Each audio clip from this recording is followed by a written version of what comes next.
अभी हमार जांगर चला था बेटा, तोहरा लोगिन के हमरा कौनो जरूरत नहीं है। चल हट यहाँ से, हट कहली ना। अरे हट की कहा तरी, हट।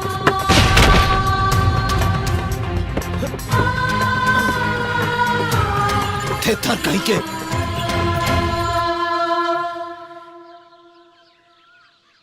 अरे तोरा के हल आवे के हम कहनी हो करे। चल भाग यहाँ से। तोरा के कितना बार समझावनी, समझ में नहीं क्या आवत करे। चल हट यहाँ से। रुक, ते बहिर हो गइल बाड़े, तोरा सुनात नहीं के करे। चल भाग। अरे माई रे। चल रो, हट।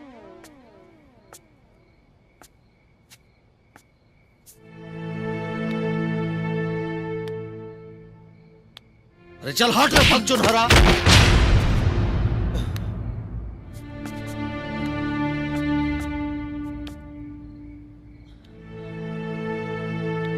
अरे चल हट रे।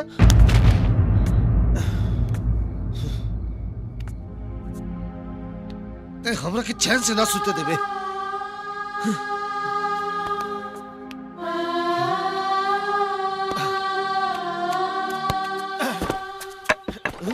अरे क्या करिए कर।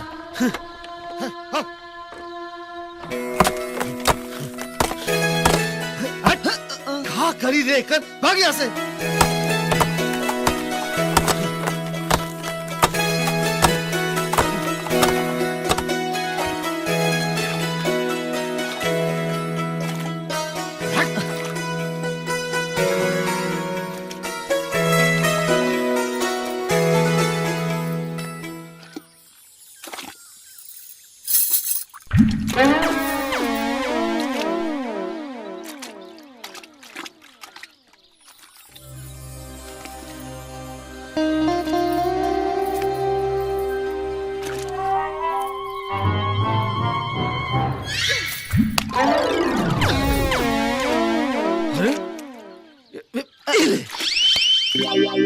हम ठीक से काम करते हैं तो कहा मारता रहा हमरा के। तो हम सीधा से काम करते नहीं तो तू कहा हमरा के ढेला मारता हम रहे? काम मरनी है। चुप रह भाग चोनहरा।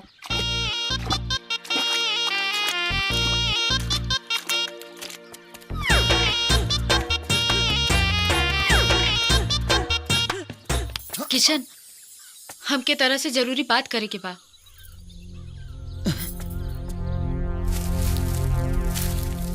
किशन, कुछ दिन से हम देखा तानी तो हमरा से दूर दूर भागत आड़ा। अरे तरह की कुछ मालूम बा? हमरा घर में हमार शादी की तैयारी चलता। तई तू हमसे काहे के बोला था जहाँ तोहर शादी तय भइल बकाला? किशन, तू तू ही बात कहत आड़ा? हाँ हम कहा था नहीं, कैसे कि तुहार और हमार मिलन नहीं हो सकत। ऐसे कि तुहार बाबूजी और हमार बाबूजी जन्म जन्म के दुश्मन हलो, और हम अपने बाबूजी को अच्छी तरह से जानता नहीं।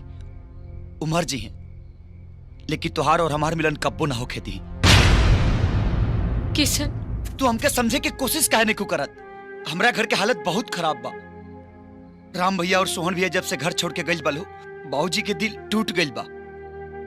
भले अब दुनिया इधर से उधर हो जाई त कहा, लेकिन हम अपने बाबूजी के दिल नहीं तोड़ सकत। ऐसे तू हमके भूल जा चंदा।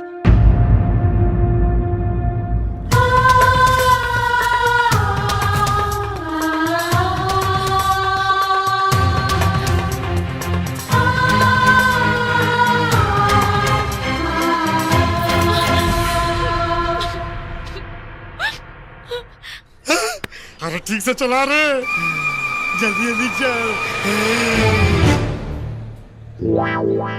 का रे जोखना, एक घर में कौनो मरमुर गई का रे? इतना सामान लाद के जाता? कैसन बात करता रहा?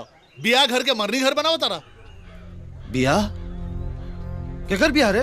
तोहरा मालूम नहीं खे? ना। ओकर बेटी चंदा के बिया ह। कहा? चंदा के बिया? आ लगी काका। अरे खुश रहा बबुआ, एने कैसे? अरे बसुआ, रमेश्वर पाड़े के 2 लाख रुपया देवे के रहला तो अपन पैसवा मांगा गए नहीं तोरा से। हम तो तोरा से कहले रहने ना कि 2 साल में चुका देब कह के। लेकिन पैसा का जरूरत अभी बाना काका। लेकिन अभी तो हमरा लगे पैसा नहीं है बाबू। तो कोनो बात ना, अरे मकान खाली कर डालो, मकान बेच के हम अपन पैसा ले ले। बनवारी हमरा पर भरोसा रखा, हम थोड़ा थोड़ा करके तोहार पाई पाई चुका दे। कहाँ से चुकाई बा काका है? तोहर दोनों बड़का बेटा तोहर मुंह पे थूक के चल गए सन। अब वो पैसा दिए है ना है? अब रहल बात छोटका की किसनवा की, वो तो ससुरा एक नंबर के निकम्मा बा, कहाँ से दी? ए, चुप रह लोग, हमार किसन निकम्मा नहीं के।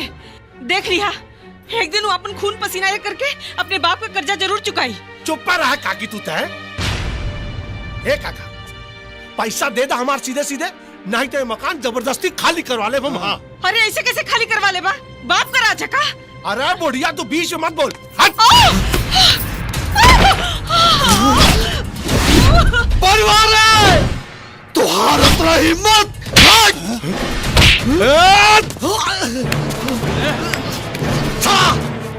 बांध कर रखे। गाड़ी में बांधा, गाड़ी में बांध कर रखे।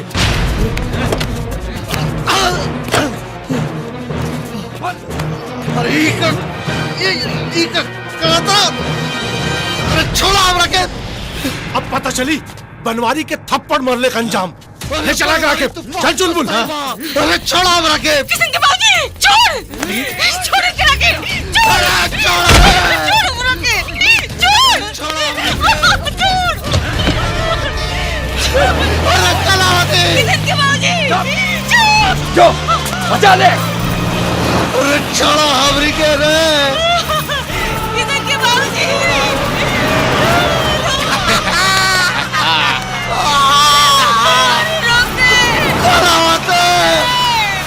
बाई मोड़ बाई। आजो आजो किसान हाँ सीधा सीधा। अरे चलो हमरी के रे। आजो आजो बुढ़िया बचा ले। अरे छोड़ो छोड़।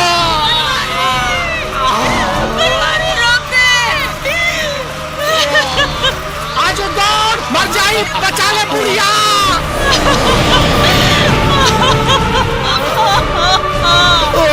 अरे छोड़ो।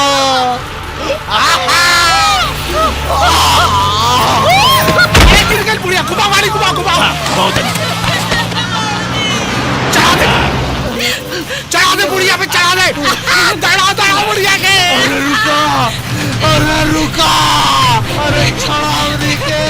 कलावती अरे कहानी रोका। चढ़ा दे। किसन, किसन, चढ़ा दे ऊपर।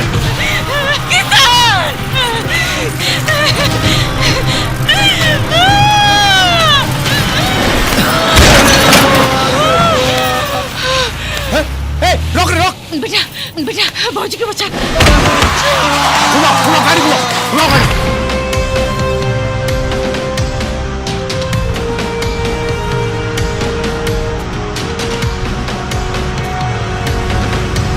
चढ़ा दे।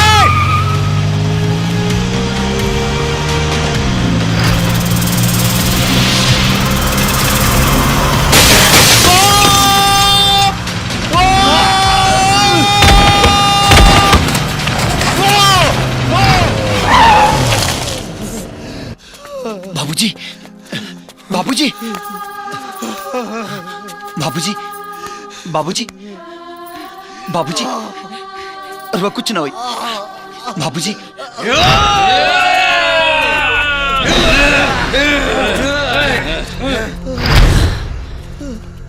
अब तू लोग ना, अब हम आए टोनी के पास।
चंदा बेटी?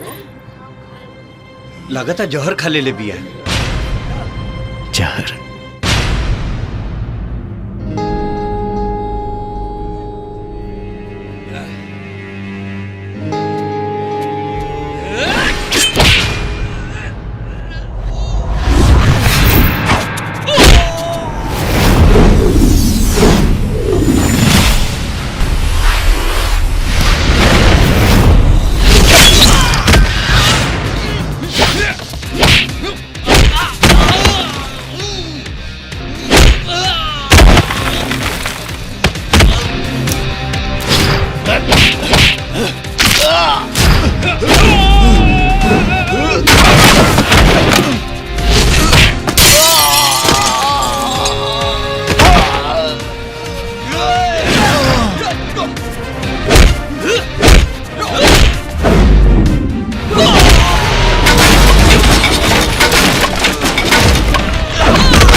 बाबूजी, बाबूजी, बेटा, अरे बेटा,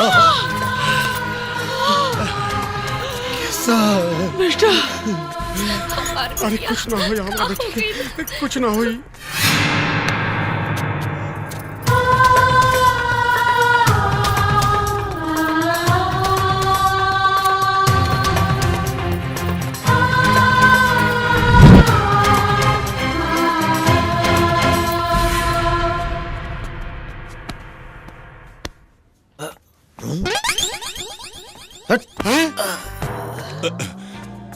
तोहर बेटी कैसन बिया? इलाज चला था। तोहर बेटा कैसन बा? इलाज चला था। सारा गांव में हल्ला हो गइल बारे कि किसन तोहरा बेटी के चक्कर चला था। ई सुन के सारा बाराती भाग गेलन सन। चंदा के बाबूजी, चंदा के होश आ गइल बा। हाँ।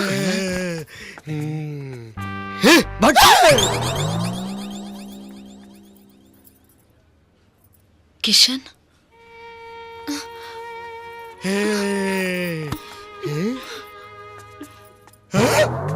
अरे हेने उन्हें कहा देखा तारू? सूझ जा बेटी, सूझ जा। अरे सूझ जाना। अरे तोरा बुझात नहीं के कहा? सूझ जा। अरे सूझ जाना, सब ठीक हो जाई। सुनिए, ये दवाइयाँ ले आइए। सूझ जाना। धीरज धर। ए जी, किशन के होश आ गई। अच्छा, हाँ, चल। हे भगवान।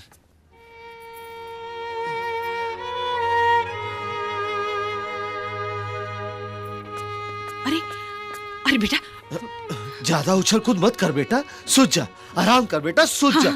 अरे सुधत काहे नहीं खेरे? अरे रुआ काहे डांटता नहीं हमरा लड़का के? अरे डांटी ना तो का करी? देखत नहीं खू, एक तो चोट लागल बा और ऊपर से लड़की देखा था। पेट में लगल बा, आँख में थोड़ी लगल बा। अरे आँख बंद कर, दोनों आँख बंद कर। आँख खोल बेटा, दोनों आँख खोल। का करता नहीं रुआ? इतना सुंदर लड़की बिया, जात बिरादरी का बिया, देखी ना तो का करी? अरे तय का सुनो तारे रे? तो का करी हमरा लग बात होता तो? सुत। अरे तू भी सुता। अरे सुता। हाँ।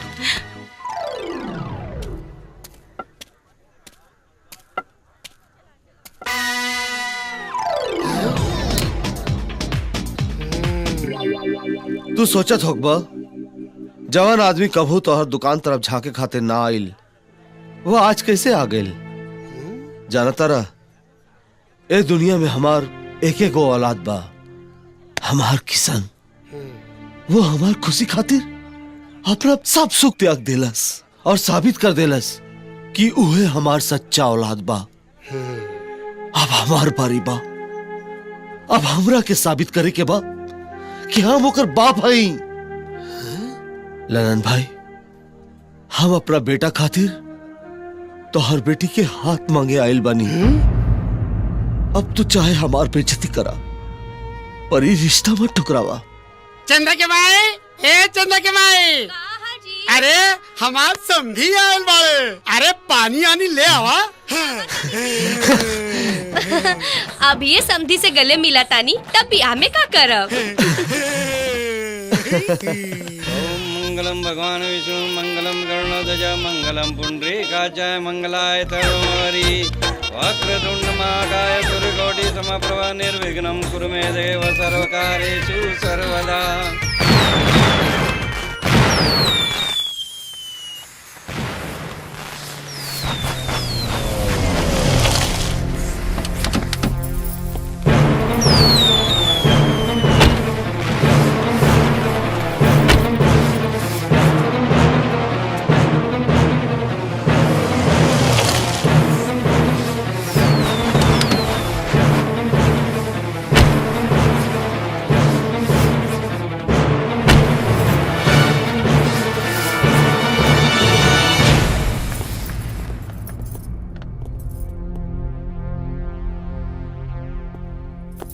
रुक जा लोग, अपना बाप की जिंदगी भर का कमाई तो ले लेला, अब का लेवा आइल बड़ा लोग।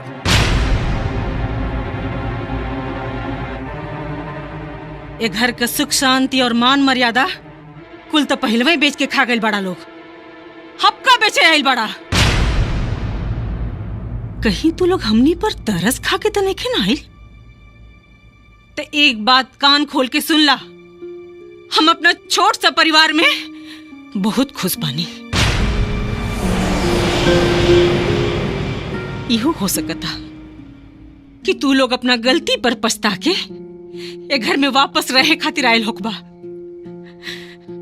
फिर से झगड़ा करे खातिर आयल होकबा, अपना बाबूजी के दुख देके फिर से ये घर से वापस जाए खातिर आयल होकबा।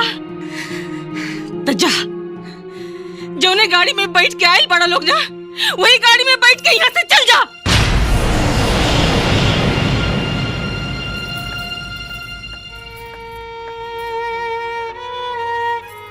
दीदी, रहुआ लोग अंदर चली ना, हम हाथ जोड़तानी, चली ना। शायद रहुआ लोग माँ जी के बात से डरा तानी।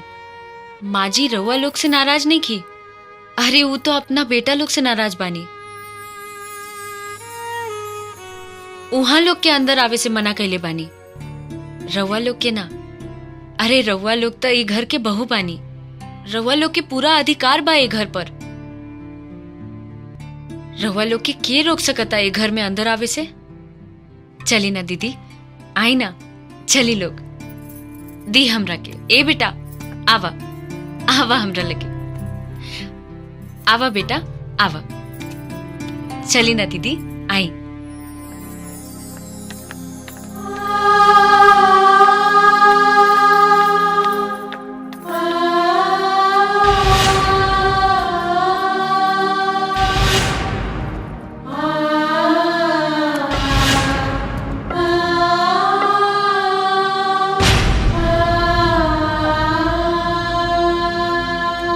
अब का तोहरा लोग इनके हाथ गोड़ जोड़ी तबे भीतर जाइबा। बाबूजी, हमने के माफ कर दी बाबूजी, हमने के माफ कर दी बाबूजी। हमने के एहसास हो गए कि माँ बाप के चरण में ही दुनिया के हर धाम और स्वर्ग बा। हाँ बाबूजी, हमने के बुझा गए कि अपना परिवार से बढ़ के दुनिया में कोनो सुख ना होला बाबूजी। हमने के माफ कर दी बाबूजी, माफ कर दी। अरे किशन के माई, पूजा पाठ के तैयारी करा, हम लइकन खातिर पड़ाका लेके आवता नहीं।